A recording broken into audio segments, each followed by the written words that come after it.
could take their seats for just 1 minute. But before we begin, there's a ritual we go through here. No, I will not read the land acknowledgement, but I'm supposed to tell you that this session is covered by the Student Code of Conduct, and that any intentional effort to disrupt the speech and the ability of the audience to hear is a violation of the Student Code of Conduct and would be handled accordingly. So you're all officially warned. Now, aside from that, hello, Cornell. My name is Bob Platt, and I've been very active in defending free speech here for 50 years since I was a student. We're here to talk about a very important topic. How do we protect free expression on the campus? This topic touches on the very essence of Cornell's educational function and should concern you regardless of your political outlook. Before we begin, I want to thank the organizations that help produce and promote this important talk: the Cornell Political Union, the Cornell Republicans, and the Cornell Review. Let's give them a round of applause.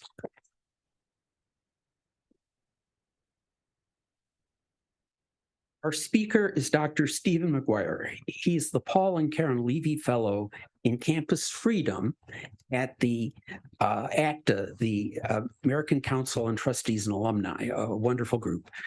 McGuire has a wealth of experience in the development of political thought on First Amendment issues and free speech on college campuses. McGuire received his bachelor's degree from the University of Lethbridge and his master's degree from the University of Saskatchewan. So you can tell he's a Canadian by birth. He received his PhD from Catholic University of America in Washington, D.C., where he was an Intercollegiate Studies Institute Richard M. Weaver Fellow and a Bradley Fellow. He also served as an associate professor and director of the Matthew J. Ryan Center for the Study of Free Institutions and the Public Good at Villanova University before he joined ACTA. Let's give a big round of applause to Stephen McGuire.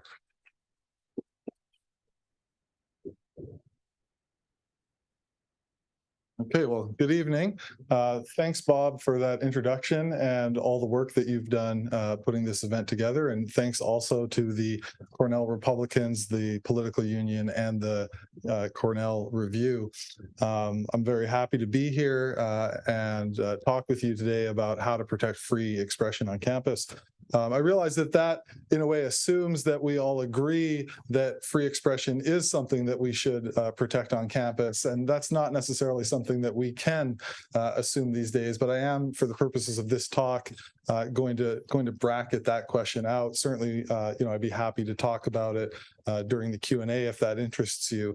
But like I said, I'm going to assume tonight that we do want to protect free expression, and then talk about some of the things that we at ACTA think colleges can do to accomplish that goal. Let me tell you a little bit more about myself first, just to sort of give you a sense of where I'm coming from when I talk about free expression issues. So I'm a political theorist by training. I studied the history of political thought, and I taught at a couple of different colleges until just recently. I left my post at Villanova University to join ACTA last May. And as Bob mentioned in the introduction, I was the director of a center at Villanova, the Matthew J. Ryan Center, where we promoted the study of the principles of a free society, put on talks like this one, and organized conferences for students, all kinds of extracurricular activities. And then I also taught in the core humanities seminar for the first-year students at Villanova.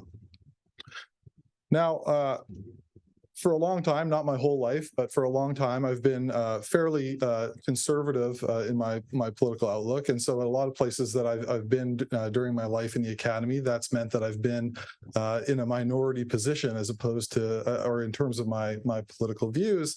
And of course, I would like to see more political balance on campuses. But generally, in many respects, that was always fine. I mean, certainly there were problems after I received my my PhD and went on the job market and was trying to find an academic position. Everyone who's conservative knows that it's likely that they'll be discriminated against on that basis when they're on the job market, and so you have to sort of take that into account when you're presenting yourself. And I did have some issues, but I did get gainful employment as an academic and was quite happy doing that for a while. Around 2015, 2016, I noticed that things started to change and take a turn for the worse.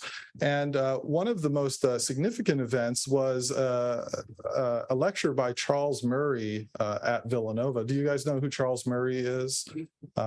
He's famous for saying some controversial things about genetics in a book called The Bell Curve many years ago.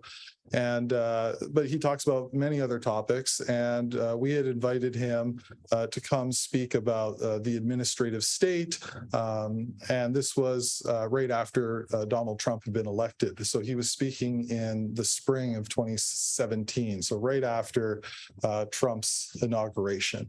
And it turns out that he was coming to Villanova a month after he was at Middlebury College. How many of you have heard of what happened to Charles Murray when he went to Middlebury College? A few of you. So there was a huge protest. Students objected to some of his views that I mentioned just a moment ago, and they did not want him to speak. They had set it up so that a faculty member there, Allison Stanger, would interview him. At one point, they decided that they had to move them, that they weren't going to be able to go forward with the event as planned in the room where they had planned to hold it. And Allison Stanger was actually injured during the move from that building to another one. Someone, I think, grabbed her hair, and so she suffered whiplash. And so, it was it did ultimately move from just being a protest and then a shout down to, a violent altercation as well. And so this made national news. And here we are at Villanova. Well, we've got Charles Murray coming here in 4 weeks, right? And this is all over the newspapers. So we write a couple of op-eds explaining why we've invited Charles Murray, that we haven't invited him to speak about the bell curve, et cetera, et cetera. And things blow up at Villanova as well. It didn't get violent the way that it did at Middlebury, but it was protested quite seriously. They brought in an extra police presence on campus. So we had, police on motorbikes and police with dogs. They moved us to a different location where it was easy to get the speaker out a door in the back in case things went awry. The event was disrupted for about the first, maybe 15 or 20 minutes. Protesters came in and stood in front, and they wouldn't allow him to speak. Somebody set off a few stink bombs in the room. Once they were removed by security, they got a bullhorn out and managed to get a window open and were yelling into the room. So they did everything they could to try and prevent the lecture from going forward. But it did go forward. And afterwards, the university tried to give us a bill for the extra security costs, which is a common thing that happens. It's a way of trying to, dissuade organizations, I would argue, from hosting these kinds of speakers again in the future. I will say that we successfully and quite quickly were able to convince the provost that this would be a very bad thing to do. For one thing, it could lead to a sort of arms race where different organizations on campus could protest one another's events and get them slapped with high, security fees and that sort of thing, which could then have a sort of spiraling effect on the ability of people to hold these kinds of events on campus. Anyway, so that was an eye-opening experience, to say the least. We were condemned by about 150 of our colleagues in a public letter. There was a professor at Drexel University who had a decent following on Twitter, who had sent out a couple of messages telling people to go to Villanova that day to protest Murray and to try and stop him from speaking. That's what sort of kicked in the need for the extra police presence on campus. So it was a big deal, and it could have, been a lot worse than it was in the end, and we were cognizant of that because someone had, in fact, been injured at Middlebury just a month ago when he tried to speak there. The other thing I noticed, I mentioned I'm a political theorist. So that means that, generally in my classes, it was very difficult to avoid talking about politics. And, my entire teaching career, I never had any problem referring to contemporary political events, using them to highlight ideas that we'd be reading Plato's Republic and talking about the democratic soul or something like that. And I would use some contemporary example to highlight that, as professors do. And I found that, this was fine until the election of Donald Trump. And then suddenly, people didn't laugh at jokes. Certainly nobody found Trump funny, or if they did find him funny, they didn't want to laugh and, have somebody object to the fact that they found it funny. It just became very difficult. People did not want to talk about Trump. And then I just found in general an increasing sort of sense that students often didn't want to talk about anything that was controversial, which is difficult when you're talking about these texts in the history of political thought, right? How many of you have read Plato's Republic as an example? A few of you. So you're familiar, some of you, that there's some pretty crazy things that he talks about in that book, and they lead you down all kinds of paths of conversation that could lead to controversial topics, right? And part of teaching political theory, in my view, is sort of following those conversations where they lead, and sort of thinking about these difficult issues. So, anyways. I had a chance to join ACTA, like I said, last May, and I decided to take them up on their offer and join them in this role as a Campus Freedom Fellow. So now I work on trying to promote free expression and intellectual diversity on campuses around the country.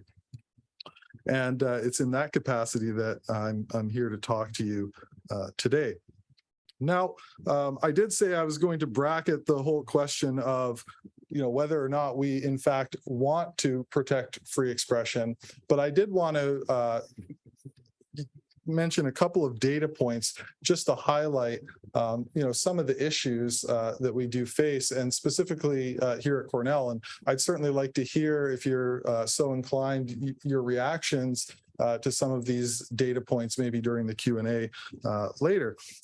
As you might know, organizations like FIRE, the Foundation for Individual Rights and Expression, and others will routinely survey students and ask them questions, about, for instance, how often do you find yourself censoring yourself on campus because you're worried about what your peers or a professor or an administrator might say. Often they're asked, do you think that it's ever acceptable to shout down a speaker?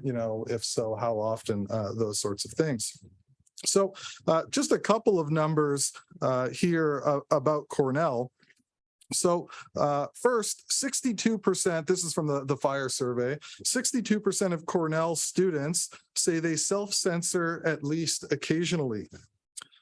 In FIRE's survey, Cornell ranked 154th out of 203 colleges. It ranked 188th in students' perception of their administration's support for free speech. 7% of Cornell students think shout-downs are always acceptable. 29% think they are sometimes. I won't go on too long. 40% of Cornell students think it's not at all or not very likely that their administration would defend a controversial speaker's right to speak.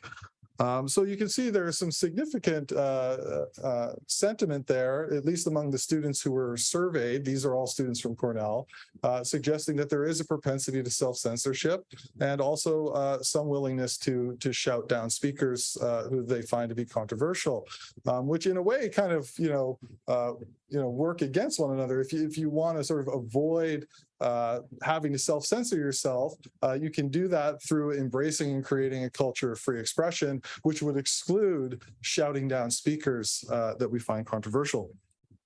Just one more stat. I will talk about intellectual diversity a little bit later as well, because I think that's an important part of free expression. 98% of Cornell employees' political donations in 2020 went to Democrats. Right, so that's just one sort of data point that suggests the lack of at least political diversity among employees at Cornell. Now,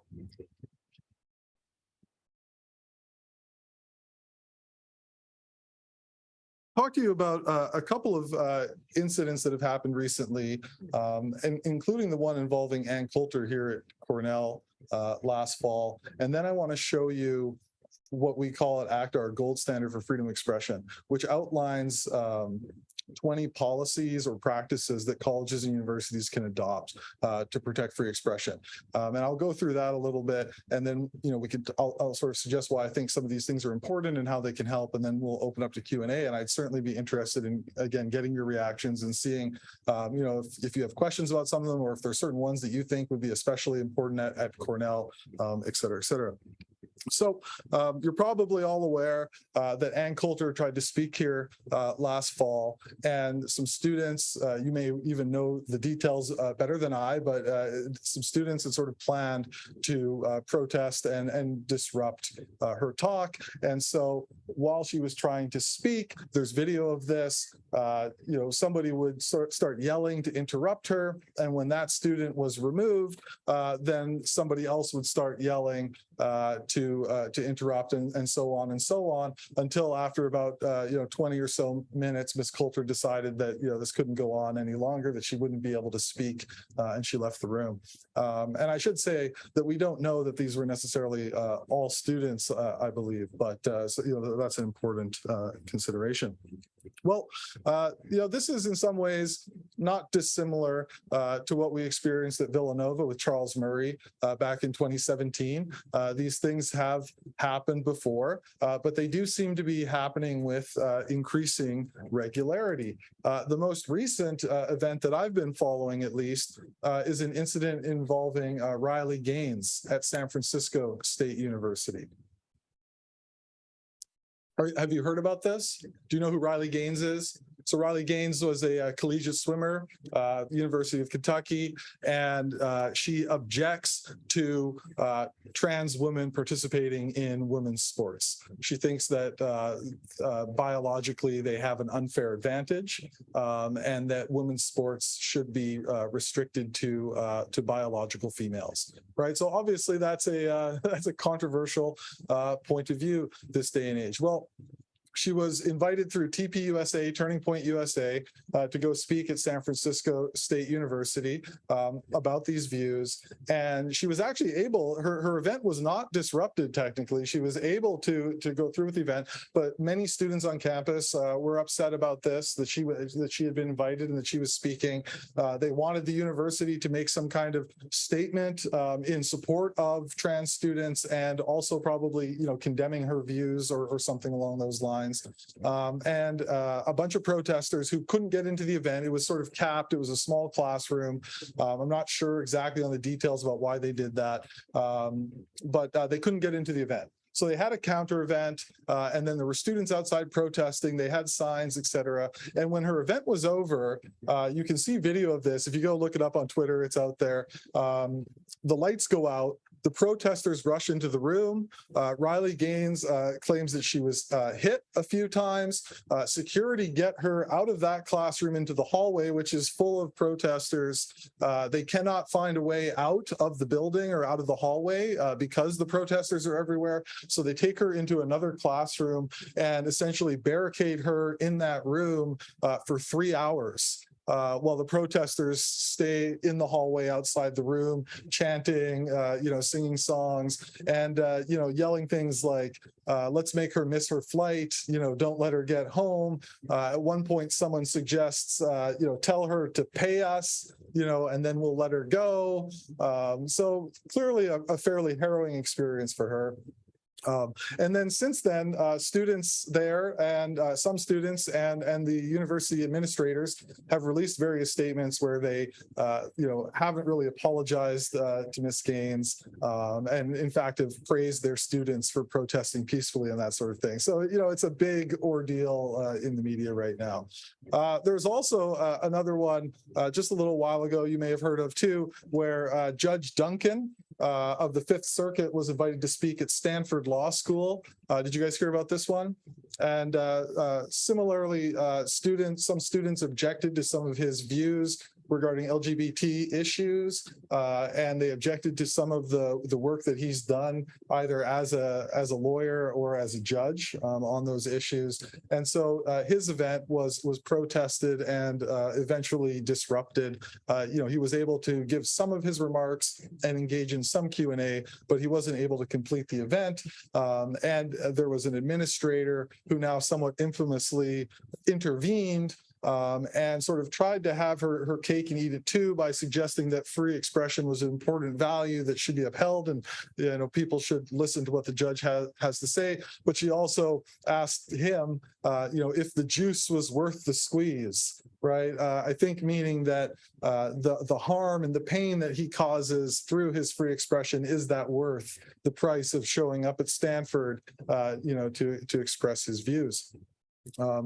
Afterwards, again, students were sort of unrepentant about what they had done. The law school dean and the president of the university actually did issue an apology to the judge, and then the law school dean was protested by her own students for having done that.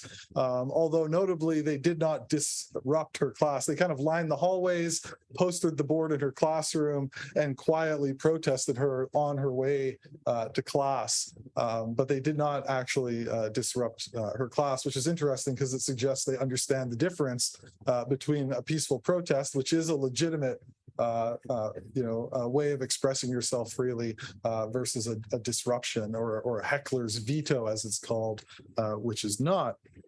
So Cornell is not alone in terms of having had an incident recently where a speaker was shouted down.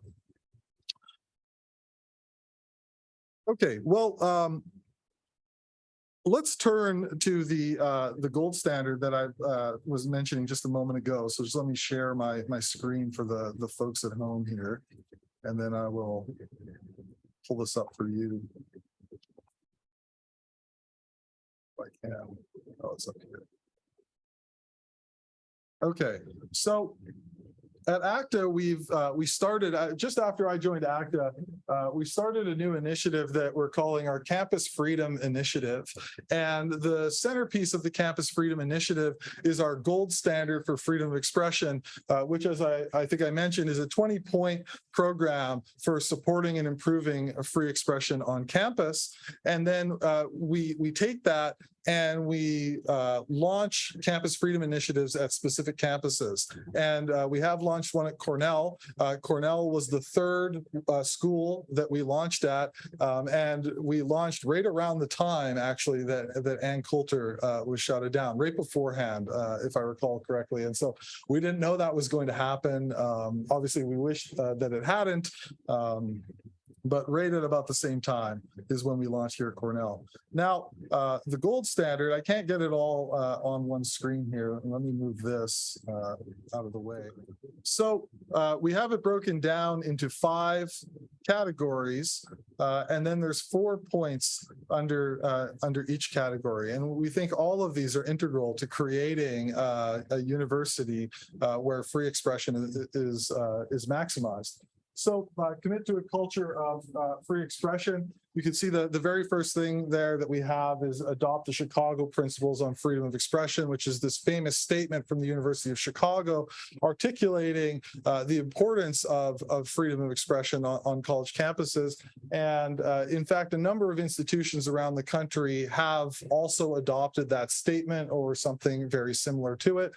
Most recently, the University of Texas system adopted that statement for their entire system of universities.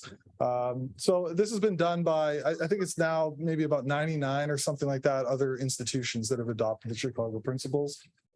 Establish clear expectations regarding free expression in handbooks and codes of conduct.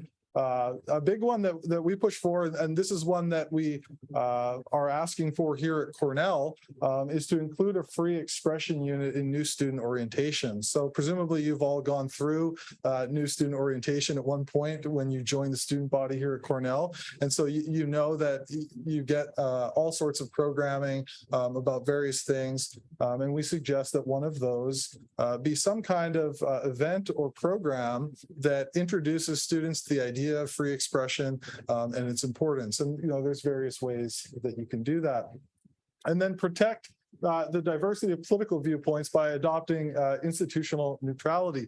We don't name it here because it's not as well known yet, although it's starting to pick up some name recognition.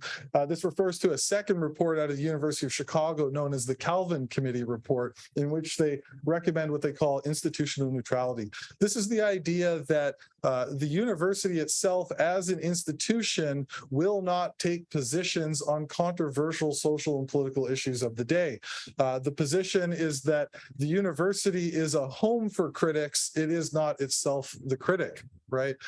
So if you think about the San Francisco State University example, where the students are still asking for their administration to make a statement, right? You can say, well, what are we going to say exactly? Are we going to take a position as an institution on a controversial social or political issue? What kind of message does that send to members of our campus community who might have a different opinion on that issue, right? It suggests to them that their views are not welcome here, right? That they're out of step with the official position of the university, or often this will even be tied to the mission of the university, so that it'll be suggested that certain political or social positions are something that you're supposed to hold in order to support the mission of the university.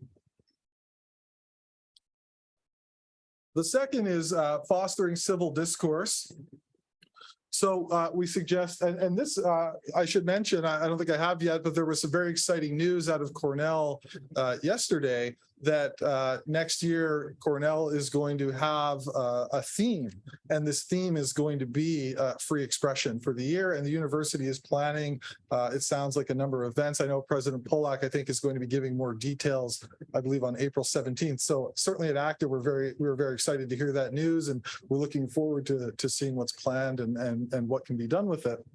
And I mention that because you can see under civil discourse here, we talk about sponsoring debates that model civil discourse. And I noted that that was one of the things that was mentioned in the initial release about this free expression theme for next year. Encourage the establishment of student groups promoting free expression, protect the rights of invited speakers and listeners, right? So this definitely fits with these examples that I've been talking about these shout downs recently, right? That you want to show that your university is a place where people can freely engage in the exchange of ideas without fear of being shouted down or without fear of worse, of violence. A university is a place where people should come together to pursue truth and to be able to sort of try out new ideas. And if you send the message that some ideas are so unacceptable that we won't even allow you to say them on our campus, right? That's anathema to the purpose of the university.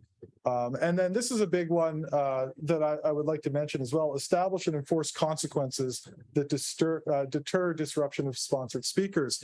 I don't know what the situation is with the students here at Cornell. I know that they were going to be referred to the disciplinary process. Now, of course, there's issues here with privacy and that sort of thing. There's limits to what can be said about individual students' cases and that sort of thing. But one way to deter people from shouting down speakers is to have significant punishments in place for those who do, and to have those be well known, announced in advance, and then actually to enforce them when these policies are violated. And that's something that we consistently see in these situations where speakers are shouted down, is that these policies are usually on the books, they're just not enforced, right? Or they're enforced very weakly and quietly. So the message that's sent to the people who disrupt events is, you can get away with it. Right. So that's certainly one I'd be interested in hearing back from you as students who would potentially, if you were to disrupt an event, face consequences under a policy like that. But we tend to think that even doing it once or twice would be enough to send a message, right? It would show that no, this is a serious policy, and we like to think that this is similar to policies against academic dishonesty, right? Why is something like plagiarism taken so seriously? Well, it's a direct offense against the very nature and purpose of the institution. Right, that you're here to learn, to pursue truth, right, and instead somebody cheats instead of learning and lies instead of pursuing the truth by presenting work as one's own that is not one's own. These sorts of things. And similarly with shoutdowns, we're here to exchange ideas and pursue the truth together. Right, having a shoutdown of a public speaker is a direct attack on that ideal. Okay, I mentioned intellectual diversity, and I will distinguish this from viewpoint diversity. Viewpoint diversity is a term that's become very popular recently. Someone like Jonathan Haidt, who is one of the founders of the Heterodox Academy, is very big on the importance of this, and he's done studies showing how few conservatives there are, in all kinds of fields. The humanities tend to be, particularly imbalanced. If you go into maybe a business school or an engineering school, things get a little bit more balanced, but not nearly as balanced as you might ideally like to see, at least if you think that the institution should maybe in some ways be more reflective of, statistical patterns in society more generally, or something like that. But so there's first of all, there's viewpoint diversity, and that means you're really there. You're talking about like political views, social views, that sort of thing, and it's important to have a variety of those kinds of views, right? I mean, if you think about if you're trying to have a conversation and everybody already agrees, right? How fruitful or interesting is that conversation going to be, right? The most interesting conversations are usually when somebody speaks up and says, actually, I've got a totally different take on that, right? And now you've actually got something to talk about, right? I mean, even think about something like sports radio, right? I mean, sports radio, if the guy comes on and is like, yeah, I just totally agree with you about everything. I mean, what kind of a segment is that, right? These guys are basically paid to disagree with one another. And that's what creates quote unquote good radio, right? You could kind of say the same thing for the intellectual experience, right? You need people who are going to disagree to get things going. Intellectual diversity is a little bit different. Here I would have in mind things like, differing intellectual traditions, differing philosophical positions. So again, as a political theorist, within political theory, there's all different schools of thought, right? So to me, if you say you had a department where you had 4, 5, 6 political theorists, right, would you want them all to be from the same school of thought? Right? No, I think it would be better if you had one person who was coming at things from a Marxian perspective and one person who was coming at things from a Straussian perspective. That's kind of a big school in political theory, right? And someone who was coming at it from a Rawlsian perspective, which is another big school, right? And so you could have these different perspectives, sort of interacting with one another in your department, and students could see that. They could take classes from people who have very different approaches, right? And sort of see that there's a variety of ways to do these things. So we think cultivating intellectual diversity is also important, similar to what I was just saying. I mean, if you have free expression, but you don't have any intellectual diversity, then of what value is the free expression really, in a sense, right? What free expression is it protecting if there's never any disagreement or never any controversy? And in fact, we've noticed looking at some of the surveys about student self-censorship that often the schools where student self-censorship is the lowest, which at first you see that number and you're like, oh, that's great. This must be one of the good schools, right? Where students feel more at liberty to express themselves. But if you dig into the data a little bit more, you see, well, actually, this is a school that has very little political diversity, right, among the student body. And so that suggests that, well, the reason that students feel like they're self-censoring themselves less often compared to some of their peers at other institutions is because they don't need to, because everybody, or, a greater percentage of the people on campus, agree with one another. So I won't go through, every single point on the gold standard. I'm sure, you can sort of read it as I'm talking here as well, but you can see that we have a variety of suggestions. break down barriers to free expression. Most of these categories focus on positive things that colleges can do to promote free expression, but then there are also some barriers that need to be removed. One that I'd like to highlight in particular is the third one there, disbanding bias response teams. These are sort of usually online, often anonymous forums where people can report one another for saying or doing things that they find offensive or harmful or troubling.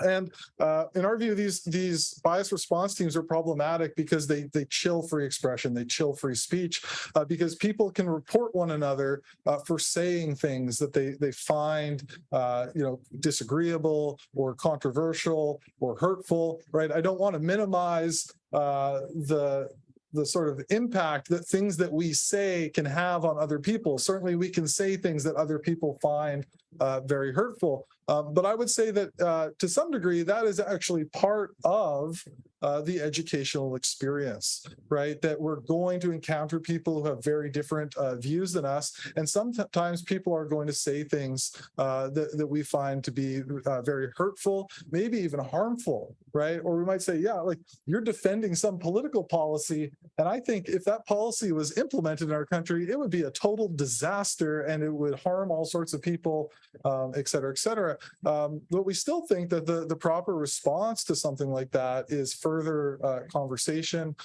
further debate, as opposed to reporting somebody and trying to get them into trouble for saying something that should be an allowable part of discourse on campus. Okay, so the last one is advanced leadership accountability.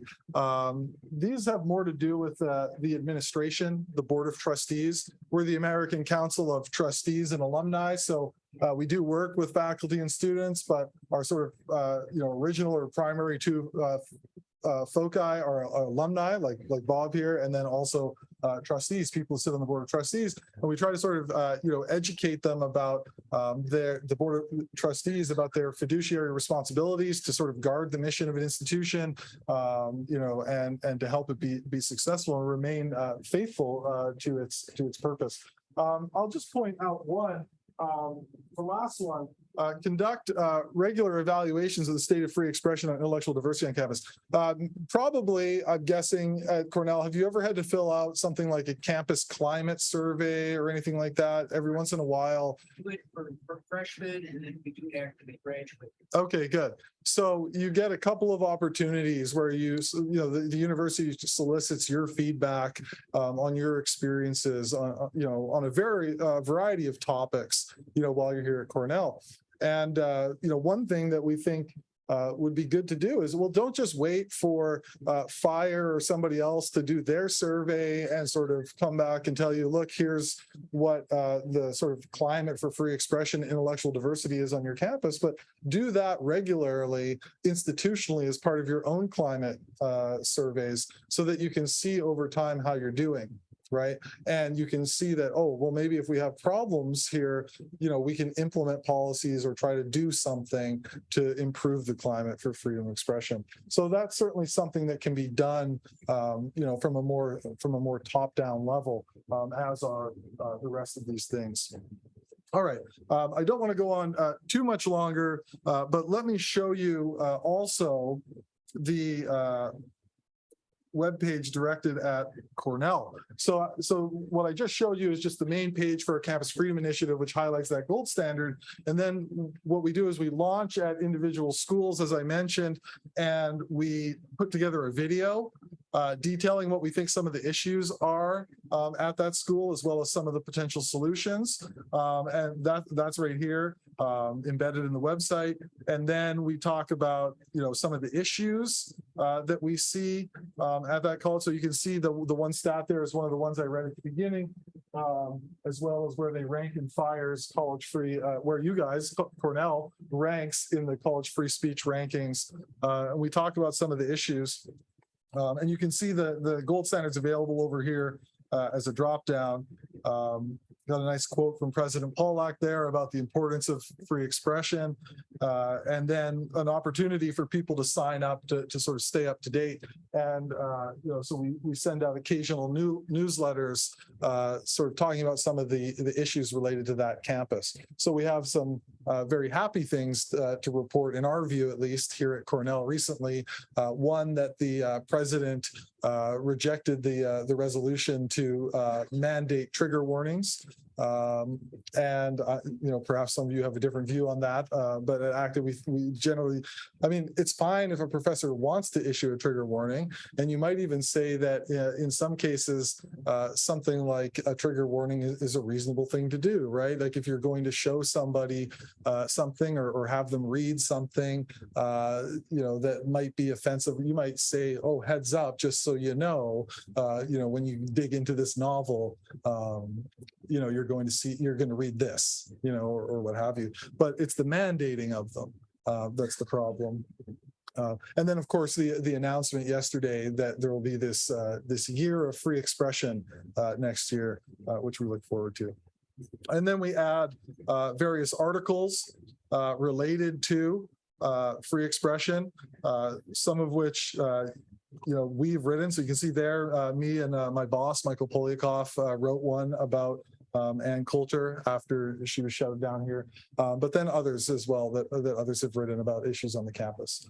And so we put that together, publish that, and then we run a social media campaign trying to draw attention to the issues at this particular campus. And we're trying to be a sort of friendly voice, right? ACTA has, I've only been with ACTA for less than a year, but ACTA has been around for a lot longer than that, and has people at ACTA have a wealth of experience about how to do things to protect free expression on campus, and we're happy to offer that advice, offer suggestions, work with groups to try and improve the conditions on their campus. All right. Of course, if it comes to it, we're not necessarily adverse to naming and shaming, as they say either, but that's usually more of a last resort when people show a complete unwillingness to even recognize that there's a problem, let alone do something about it. So I think I'll probably wrap things up there. Those are some of that gives you an overview of what we're doing, and I certainly invite your questions and love to hear. I think I'll take the prerogative of asking the first question. This has come up recently, even at the student assembly meeting today. There is a hypothesis that free expression and DEI, equity and inclusion, are antithetical. Yeah. And I've always made the argument that you need free expression so you can talk about fixing the problems in society, including diversity and so on. Sure. Would you give us your intellectual framework on that? Yeah, go right for the jugular. This is probably the biggest one of the biggest questions for sure right now. And there's ongoing debates among academics about whether or not there is a fundamental conflict between freedom of expression and diversity, equity, inclusion, or DEI. I think our position to ACTA is that there is not necessarily a fundamental conflict between these two things. In fact, last fall, ACTA holds an annual gala and conference every year. And last fall, our theme was diversity done right. We put together a bunch of panels and had a bunch of speakers to come together to talk about how we can pursue diversity on our campuses without violating freedom of expression. And there was a whole variety of views about that. Most people agreeing that all kinds of diversity are important. I think from a free expression standpoint, the problems lie more with how some of these terms are interpreted. or what some people, not everybody, but what some people think that they require. So for instance, if you take the word inclusion, right, what does it mean to be included on a campus, right? Going back to some of the things I was talking about earlier, some people think that this means that you have to be protected from harmful speech, right? That you should not have to hear people say certain things that you find, personally offensive, or even that you find to be threatening to your personal identity, et cetera, et cetera.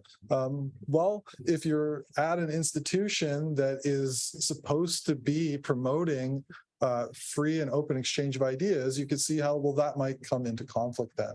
Right.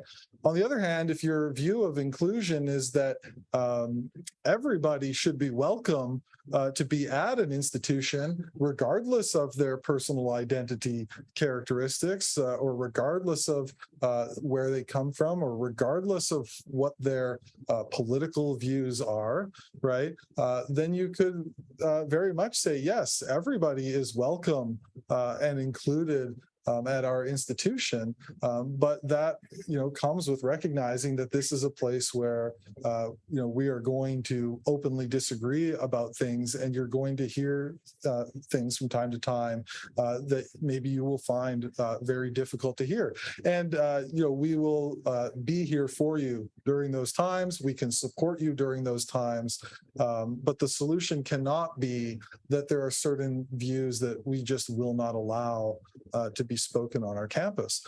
Similarly, with diversity can be interpreted to mean strictly certain personal identity characteristics, right? Race, gender, sexual orientation, et cetera, et cetera, et cetera, right? Well, what about, political diversity? What about intellectual diversity, right? And people sort of offer different ways of approaching this idea of diversity that includes everything that I just mentioned, right? And that you want to see people from all kinds of different groups and backgrounds coming together to talk about things, right? I mean, if you're, I don't know, say you're involved in a conversation about the nature of the family, right? Well, maybe you want to have different people in that conversation who have different perspectives on the family, right?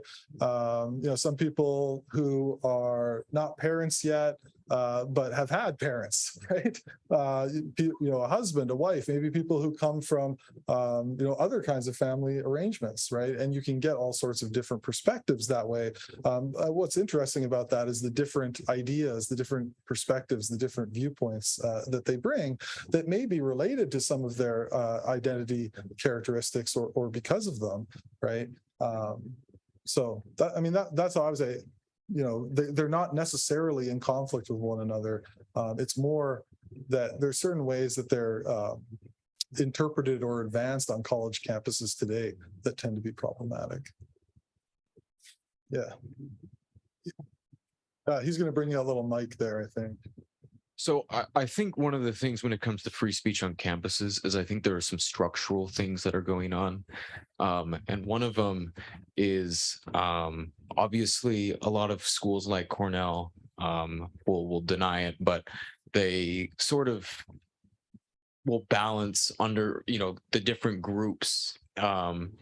They have a certain amount of white students every year and a certain amount of, Hispanic students every year, and they're all very consistent year to year. Yeah. And I've had this sneaking suspicion that the universities will use this because, different groups are, disproportionately of one, political mindset.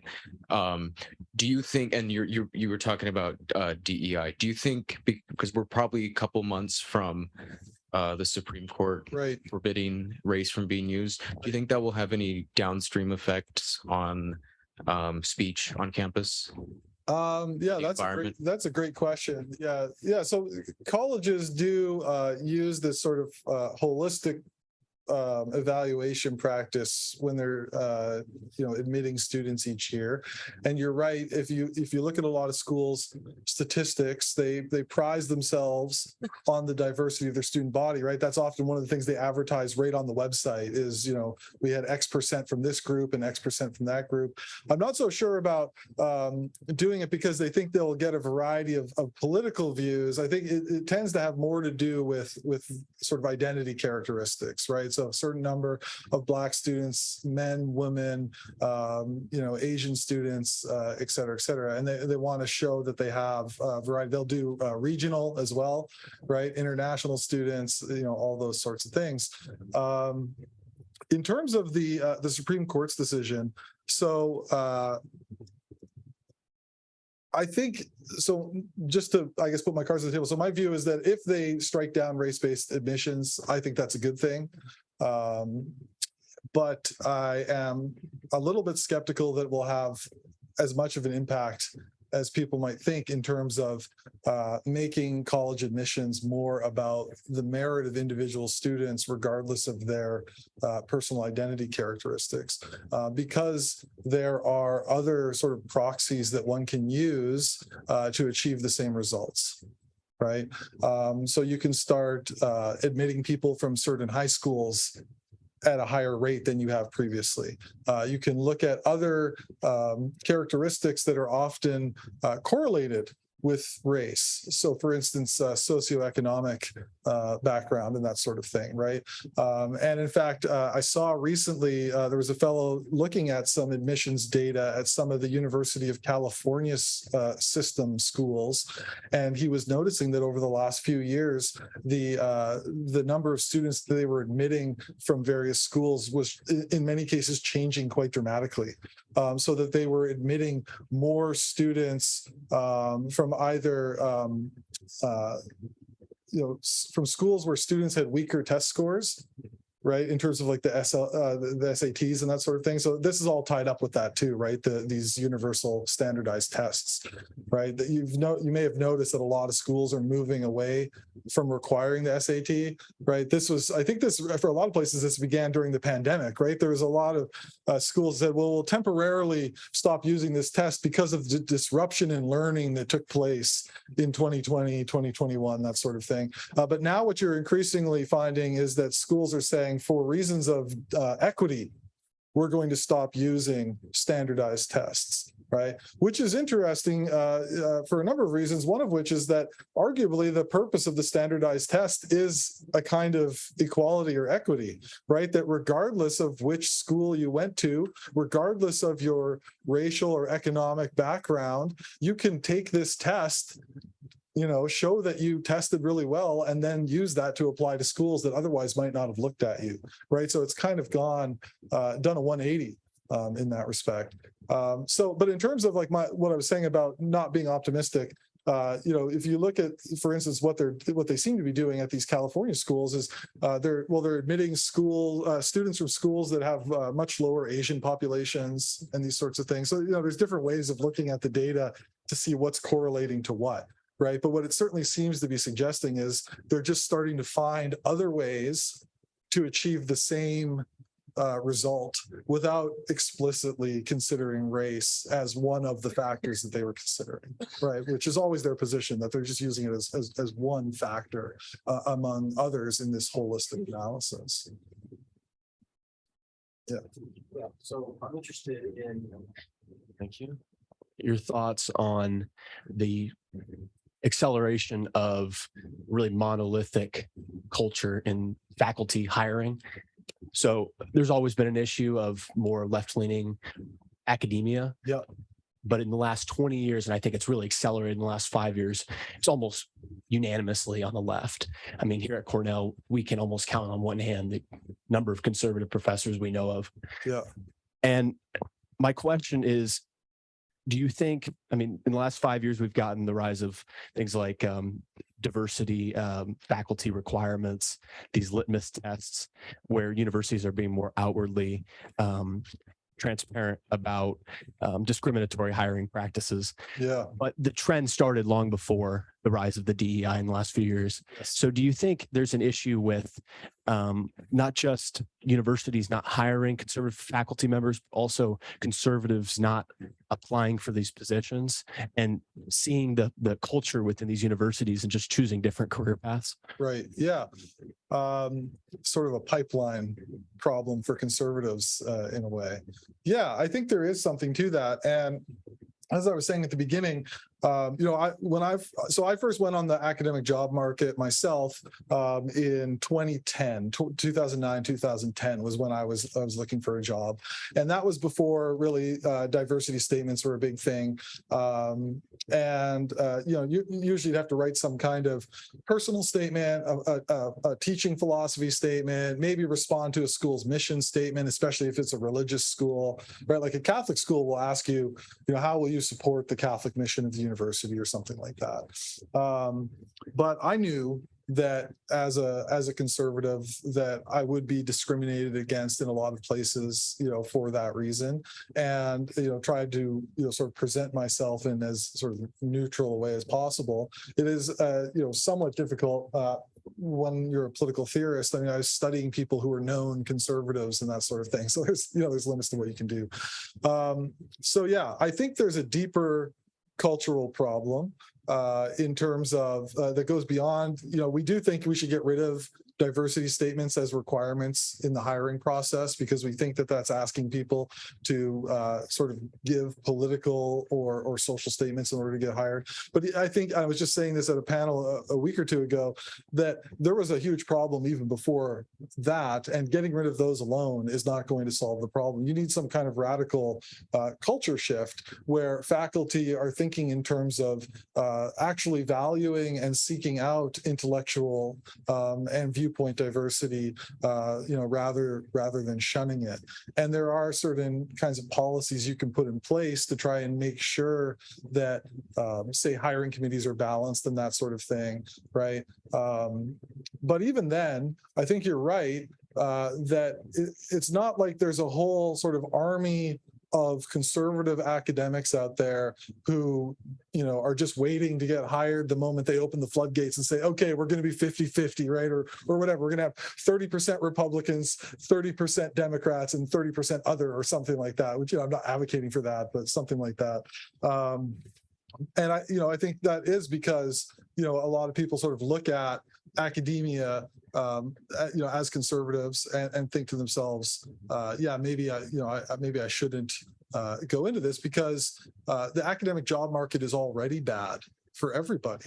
And then you start adding in other factors, and it's not just conservatives. I should point, there's all kinds of people for a variety of reasons who will look at the academic job market and might think to themselves, it's just not worth it because my odds are diminishing every time I add one more factor about myself into the equation, right? I mean, even women, for example, my wife is also an academic, and, in a lot of ways, academia is very open to women, and generally, I think when hiring in a lot of fields at a lot of places, are quite happy to get female applicants, and even are looking to hire women into their programs.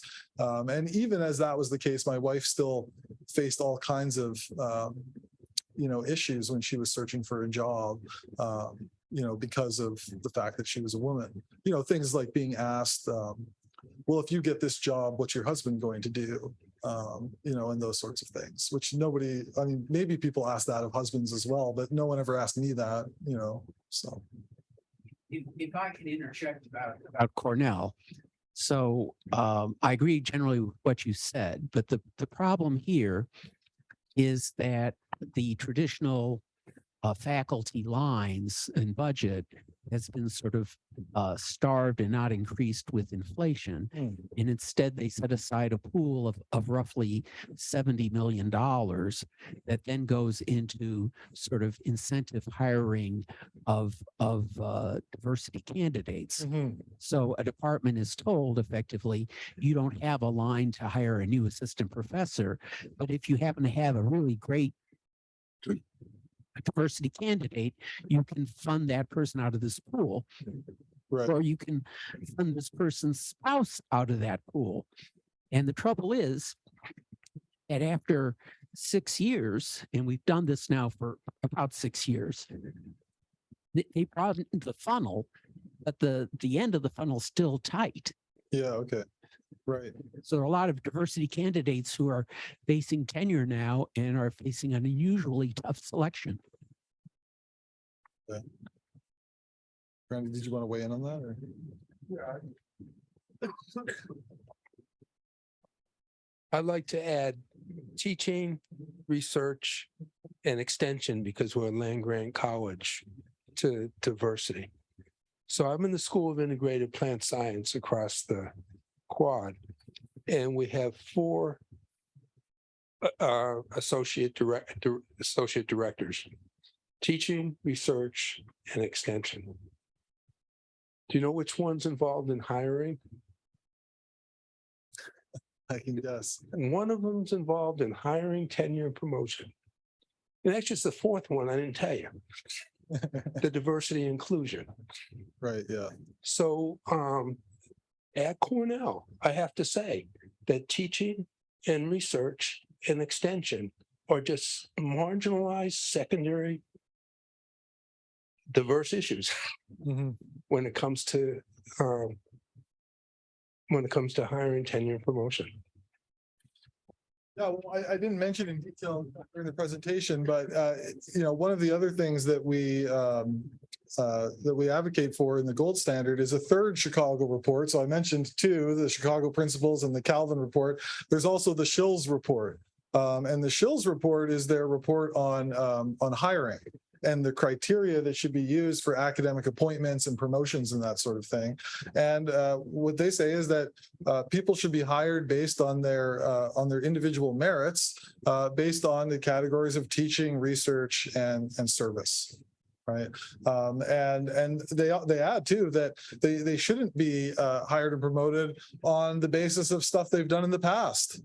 Right. But they should be primarily promoted on the basis of things that they think people will do in the future, right? So it's a constant emphasis on sort of continuing to merit, right?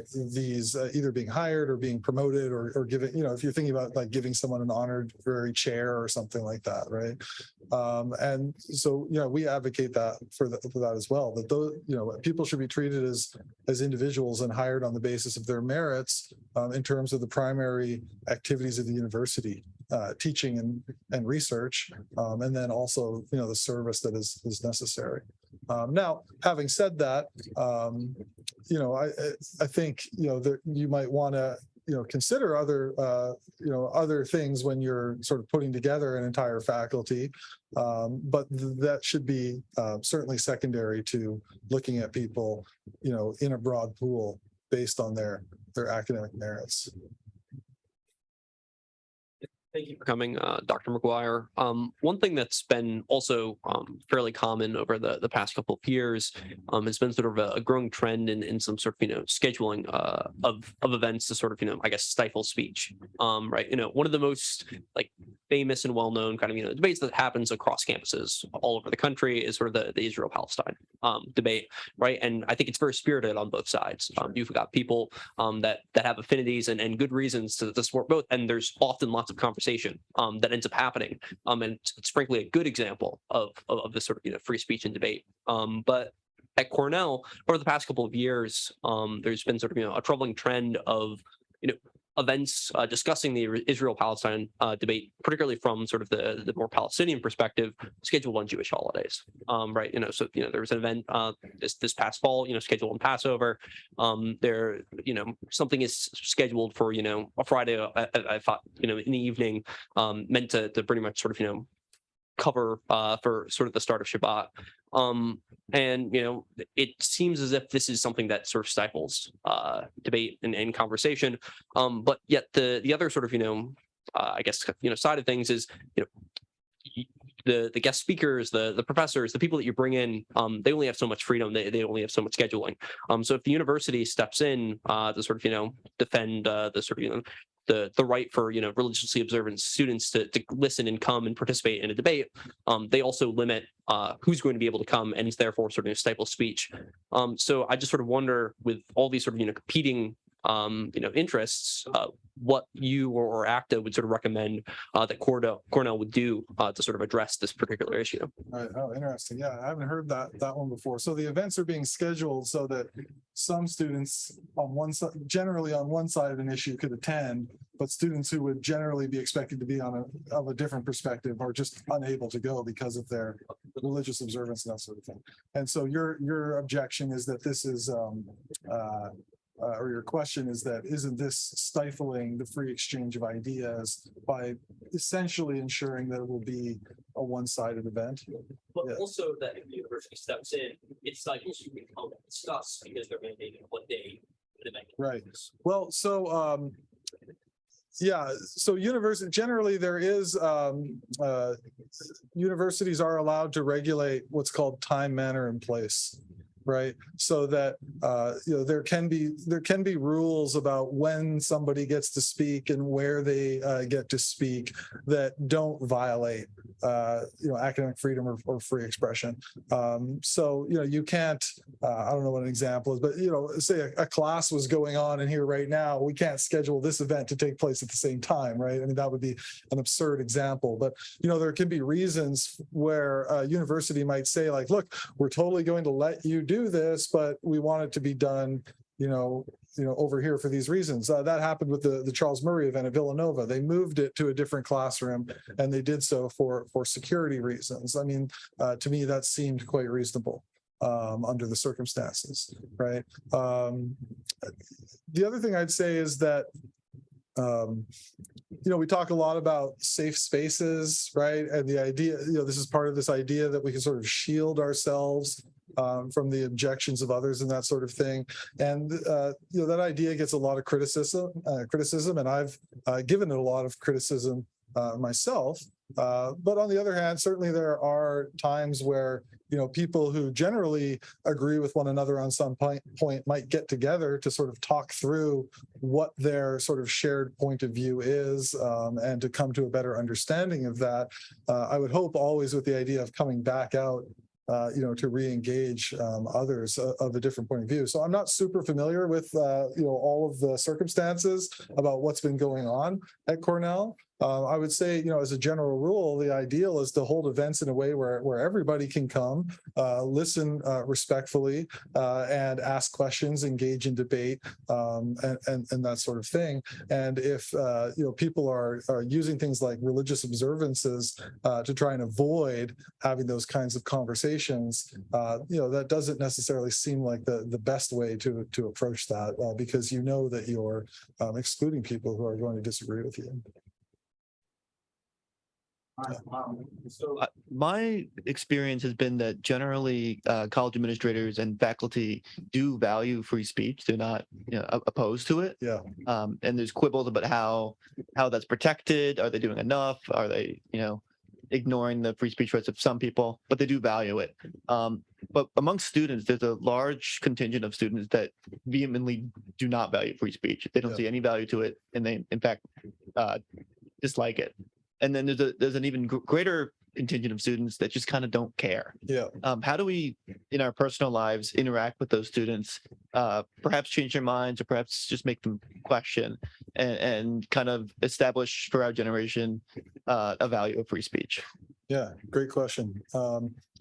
As far as the administrators go, I agree there are some who do care about free expression, and often they're constrained by other factors, from acting in the way that they should.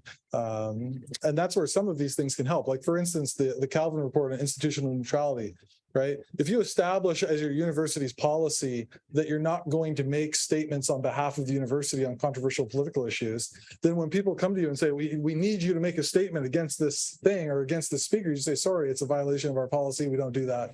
It's not going to satisfy, but you've got an answer there, right? And you don't have to worry about, that kind of pressure necessarily. But yeah, I think you're right that there is a troubling trend among young people to not value things like free expression. I've seen other things just about like democracy in general, where pollsters will ask young people, like, do you care if you live in a democracy, basically? And the numbers are, very troubling. With these polls, you always have to sort of wonder, like, what do they think that they're answering, or, under what circumstances and that sort of thing. But yeah, and I'll say too, the data about self-censorship, I think it is to some degree because students are worried about what professors or administrators might say. But I think the overwhelming reason is because they're worried about what other students will say. Right. And so you're sitting in a class, your professor brings up Donald Trump, or the, equality of men and women in Plato's Republic or something like that. And you just think to yourself, you know what, I don't need to face so-and-so who's sitting over there, in the dining hall after this, after I say my crazy, offensive, controversial view, about this issue or something like that. And so it's not worth saying it. It's not socially convenient as part of it. But also you might know that, well, yeah, there's some people in this room who, are going to think that it's just unacceptable for me to hold that view, or unacceptable for me, to articulate that view. As far as what you can do about it, I mean, some of the things that we suggest, for instance, the free expression education in new student orientation, we think that can have an impact. I mean, I don't think a lot of students already arrive at college having these views. Right. So having a 1 hour orientation session during first year orientation is not necessarily going to just wash all of that away.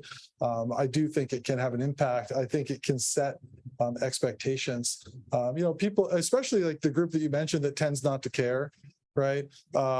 Who's sort of, and it's not just young people who are like this, human beings in general are like this, right? There's a huge chunk in the middle who tend not to care that much.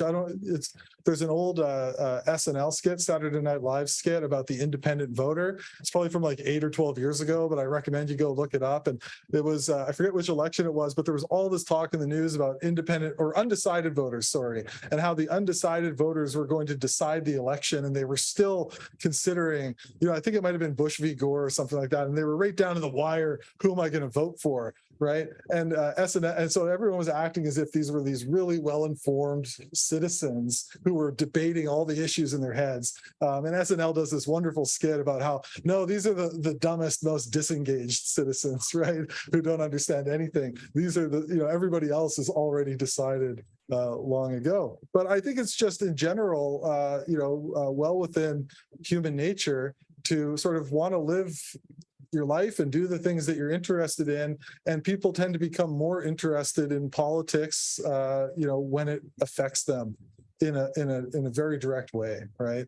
And so similarly with free expression, which really is a political issue of a kind, people become more concerned about it when they see it actually impacting their lives or the lives of people around them. So I think the free expression training or education is important, but I think what students can do is try to organize activities and events that invite people to express their views and that advertise themselves as being about intellectual or viewpoint diversity and actually encouraging that. I think a lot of what students could probably do has to do with culture, right? And trying to sort of give people opportunities where they can participate in whether it's debates or conferences or reading groups or discussions where people are invited. Or else, to share their views, or else to learn about the importance of these things, right? Like for instance, with free expression, it's interesting that, free expression is getting attacked by the right quite a bit. Let's not discount that, but it's also getting attacked by the left, and that's kind of noteworthy because historically, in this country, it was the left who really needed to champion freedom of expression, and so it's kind of switched. And with some of the DEI debates, going back to the question about DEI and free expression, people are saying, we have to restrict freedom of expression for the sake of the powerless, right, or the disenfranchised or the oppressed and that sort of thing. But historically, those are the people who need free expression and use it as a tool to advance their causes, right? So in some ways, we have things backwards. So I think pointing out things like that can potentially help as well. Just looking at the history of who's actually benefited from free expression, who uses it. It's usually not the powerful, right? The powerful are usually more than happy to have you not express your opinions because that will help to maintain the status quo, which they like very much.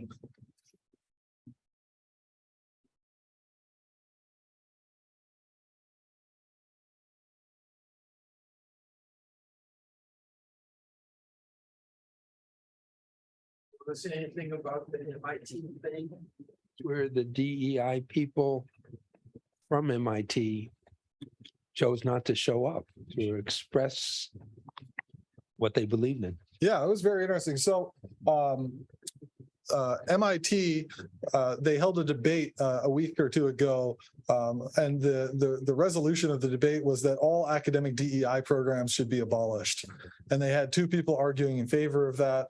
And they had two people arguing against it. They actually, they couldn't find people to argue against it. They couldn't find people to defend DEI. And there's all sorts of, I'm sure, like reasons why people objected to participating in that sort of thing. But they invited the various DEI officials at MIT. There was one MIT professor who had agreed to participate, but he ended up having an opportunity to go teach overseas. So he just wasn't available to do it. But by their count, they ended up inviting about 100 people before they landed on two people who were willing to defend DEI. But neither one of them worked in academia. They work on DEI issues outside of academia, and they're both what I would call DEI reformers. They think that DEI has, even though they're in favor of DEI, they think it's gone off the rails in various ways and needs to be reformed. So it was a very interesting debate, and one of the things that I noticed was that, and you often notice this with debates, is that there was actually some overlap and some agreement between the people who were on opposite sides of one another. And there was even some disagreement between people who were on the same side. The two women who were defending DEI, I thought in some ways were actually quite at odds with one another in certain key respects. So, it was interesting. I hope they have, more debates like that going forward. But I think overall, it probably had a positive impact. I mean, even from the perspective, I think there were people in that room who thought of themselves going in as like, I'm full blown in favor of let's just abolish all the programs, right? And then they heard these two women defend a reformed version of DEI, and they were like, like something like that, like I'd be willing to participate in that conversation, right? So they have objections to some of what they see as the excesses of the way it's practiced at, say, MIT right now, but it shows they're not against the whole idea. Right. And so I thought it was a great illustration of how, free expression can sort of advance the cause. Right. And people are still don't get me wrong, there were still like fundamental disagreements.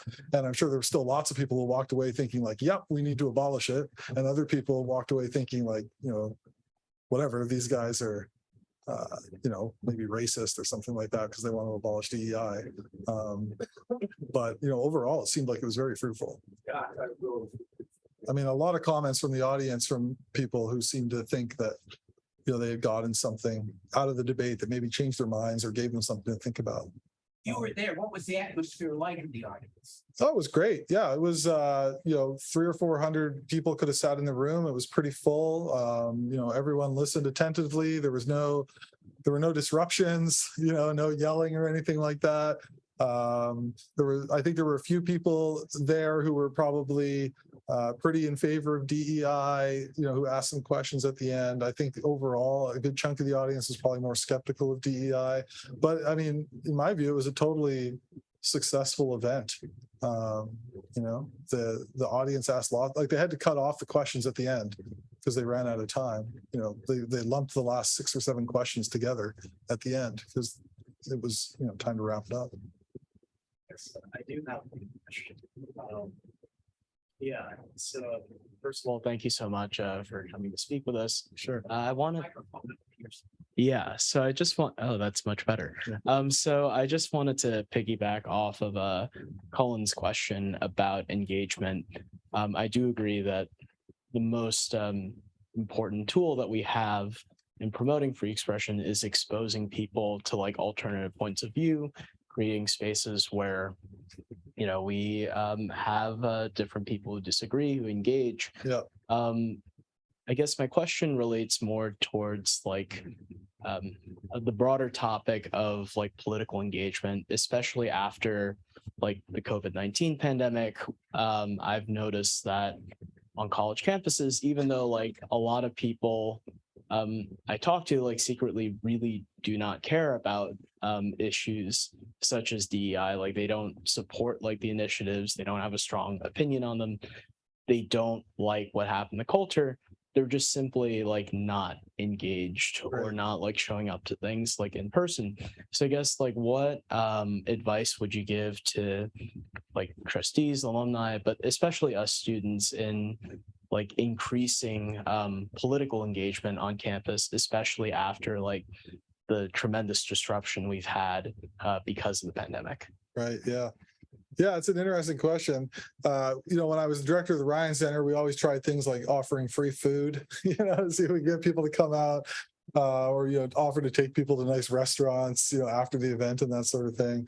That does work to some degree, but going back to my earlier answer, I think there is a certain tendency in a lot of people not to be super concerned about these things. Now, my views on this might be somewhat heterodox, I guess. I mean, generally, we tend to think that political engagement, is a good thing, and we want everybody to be engaged, and everyone being engaged is the sign of a healthy democracy and that sort of thing. I think I've basically thought that my whole life, right? Political scientists will often sort of track, for instance, voter turnout. And if voter turnout's low, people are like, oh, this is very bad. Like people don't care about democracy and that sort of thing. And yeah, I'm very sympathetic to all that. But it is notable that in recent years in the United States, that high political turnout has been correlated with extremely contentious politics. Right. And so there might be something to be said for actually, low voter turnout, perhaps being a sign that people think like, things aren't really that bad. But having said that, on a college campus, I think you do want students to, take advantage of opportunities, to be engaged, to be thinking about things. I mean, I think one of the functions of many universities, besides the pursuit of truth and research and that sort of thing, is preparing students, young people, for citizenship and that sort of thing. So you want to be offering them lessons in American history and government, say from a faculty perspective, from a curriculum perspective, but then also offering activities on campus where they can become engaged with those sorts of things. But I think at the end of the day, probably what you most need to do is to show people that these issues affect them, right? Because, and I don't think this is a problem, but I think, we tend to, be interested in things that we see as affecting our interests, right? And so if you can point out to people like, oh, actually, this is having a negative impact on your life, then they might be more likely to engage. Or if you can show that it's negatively impacting other people, then they might be more likely to engage, right? So, one of the things with the say the shout downs of guest speakers, right, is you don't often hear as much conversation about all the people whose rights were violated when something like that happens, right? People's right to hear a speaker. There's people who maybe say you've got commuter students who drove in to hear the speaker that night and maybe gave up going to do something else with a friend or a family member. You've got the students who put in all the effort of organizing the event. People have money involved, right? There's all kinds of things that you can point to, and people often don't talk about that. So I mean, that's just one example. I mean, I don't know if you were to sort of convene a group of students and say, look, I know you guys don't, a couple of your friends at dinner or whatever, but have you thought through how this affected people, or what this meant for people, or something like that? And similarly with any political issue, if you can kind of point out this is actually a really big deal for a lot of people. It has a profound impact on their lives, which policy we choose, right? Or how we think about this issue, right? And the university is a place, where we can come together and talk about those things. Right. And, even in politics, we live in a democratic republic. The idea is that instead of forcing each other to do things, we come together and have a debate. It doesn't really quite necessarily work that way, but that's the ideal, right? And so we use persuasion instead of force to govern ourselves, and then we kind of go along, right? So if your candidate loses the presidency, well, you don't, whatever, blow up the whole political system. Hasn't happened yet, but in this country. But in any event, you can say, like, at a university, you have an opportunity to talk about these things in a way that is less threatening, because at the end of the conversation, we're not necessarily voting on a policy, but it's our chance to sort of think about these things. And as citizens, we have an obligation to do so. I think I don't want to discount that, despite what I said earlier. But I think appealing to people's ideals or their sense of moral obligation will only get you so far, right? I think you also need to appeal to people's interests, hence the pizza. Yeah.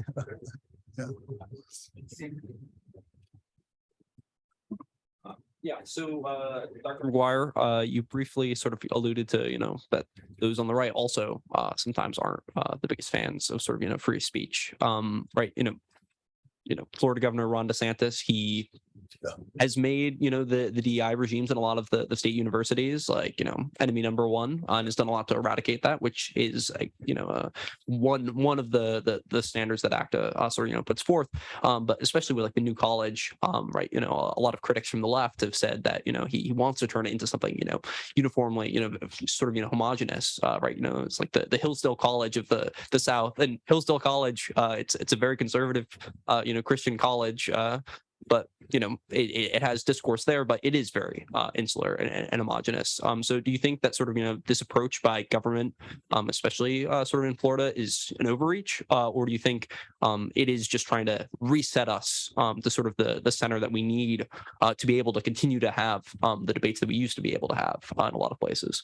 Great question. So team me up with a question about DEI and then one about DeSantis. Yeah. DeSantis is my fraternity brother, so be kind to him. I'll be kinder to him than some others working in the academic freedom space probably would be. Let me say a couple of things, because this is obviously a controversial topic, and one that I think requires a great deal of nuance that sort of goes beyond just sort of lobbing takes back and forth about what's going on.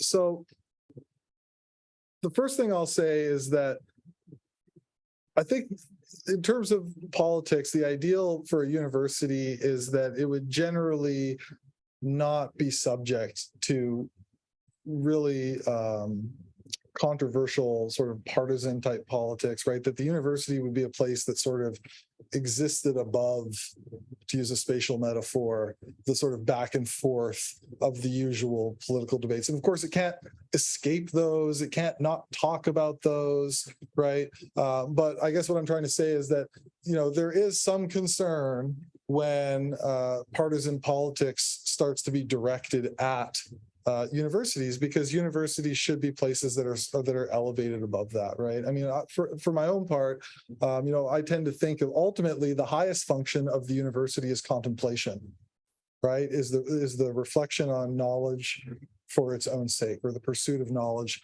for its own sake. And if you think about human life in general, right, I think there are a number of things like that we do for their own sake, right? So for instance, friendship, right? If you've ever read Aristotle on friendship, he talks about how, well, you can have friends of utility, people who are useful to you, but then you also have friends who are sort of just friends in themselves, or friends, who are good in their own right. And so there's a variety of things that human beings do for no other reason than doing that thing, right? And having friends is one of them, right? Having families, religion is one of them, right? Now, you can always make an argument that there is a utility function to each of these things, right? But the claim is that even if they didn't have that utility function, you would still do it, right? So at the end of the day, you would still have a friend, even if your friend was totally useless to you, that sort of thing. And similarly with knowledge. Knowledge is something we want regardless of whether we have any use for it, right? And so in a way, I think it's the university is a place where we do that, is sort of naturally elevated above politics. All right, I'll try not to go on too long. At the same time, I do think that in a lot of ways, our universities have tilted significantly in one partisan direction for quite some time. And although I'm very hopeful and always willing to work with people who want to reform our universities from within, and I think that that is the ideal, that is the preferable way to do it, I am skeptical that a lot of our institutions will be reformed simply from within, right? And I think that then opens the door for the possibility that there needs to be certain kinds of external pressures that are brought to bear on universities in order to make them more like what they ought to be. Not to capture them for political purposes or for political win, not to make them, the Hillsdale South, that was a line that, was used and is seized on. And I will say that, in my own view, I think that that would be problematic. In certain respects, because Hillsdale does identify, as a conservative school, and the New College of Florida is a public institution, right? So it should be an institution that's open to every Floridian and theoretically every American, regardless of their political views, right? As opposed to saying we're going to make this into a conservative school. On the other hand, if schools are systematically discriminating against conservatives, or even just sort of unsystematically doing it because it's just part of the culture, then what are you going to do about that? And is there room then for people to use political authority, political power to do something about it? Well, especially in the case of state schools that receive public funding, right? You could say there are certain things that they can do. Now, banning speech in the classroom at the university level, I'm never for that, right? So there's problems with HB 99 in Florida that I think would need to be resolved. And I think there's elements of that bill that are just unconstitutional. So regardless of whether people want to resolve them or not, the courts will eventually is what will likely happen there. But then if you look at like New College of Florida, appointing new members to a board of trustees, right? Well, people do that kind of thing all the time. Governors appoint people to boards of regents and boards of trustees all the time. Youngkin's doing this in Virginia, right? This one is particularly controversial because one of the appointees is Christopher Rufo, right? Who's a known sort of conservative political activist who's known in particular for fighting against CRT, critical race theory in schools and that sort of thing. But the idea that DeSantis would use his authority as governor to appoint somebody as a member of a board of trustees is not, in principle, problematic at all, right? So with New College, I think there's a school there that quite arguably needed to be reformed for a variety of reasons. The governor, who has the authority, has appointed people who he thinks will, fix some of those problems, and we have to sort of wait and see how it plays out. There's a whole variety of issues, right? The DEI stuff. I mean, I think it is within the realm of possible, a reasonable exercise of government power to say, we'd like to know how much of the money that we give you is being spent on, say, administrators, and how much of it is being spent on certain kinds of activities. You start to worry because it could have a chilling effect on speech. Some of these requests in Florida, they did start to bleed into things that were happening in the classroom, right, or into academic programs. I would prefer to see a sort of strict distinction between the academic functions of the institution and the administrative functions of the institution. In general, I think administrative costs at most universities should be greatly reduced in any event. Regardless of whether you're talking about DEI administrators or not, the amount of administrators that operate at most colleges and universities in America has grown astronomically and contributes to costs and that sort of thing. So short answer to your question is, I think there are a variety of legitimate ways that governments can have an impact on how universities operate and what they do. I mean, legislatures can even set sort of 10,000 feet sort of ideas about what gets taught at the university, right? So the legislature can decide, every student in New York should take a course in New York government, right? Or New York history. And, that would seemingly be a legitimate thing for them to do. But then from there, in terms of like, well, who teaches it and which books do they select and who designs the syllabus? You hand that over then to faculty. You say, look, faculty at SUNY Albany or whatever, we want you to teach this course, but you guys have the expertise, you go decide how to do it, right? And that would seemingly be consistent with academic freedom. So I think there's lots of reasons to be concerned, but I also think that we have to be willing to recognize that a lot of our universities are already in a fairly problematic place and haven't shown a lot of initiative or willingness to get themselves to a better place, which would be the ideal way to do it. And if they're not going to do it, then whether you like these initiatives or not, it certainly seems like they're going to invite them.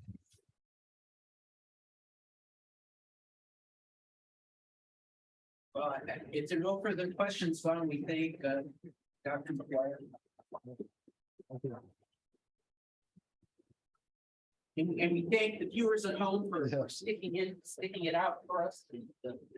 Again, if you go to goact.org, that is the ACTA website, and you can see the videos and all the other things that Dr. McGuire has done.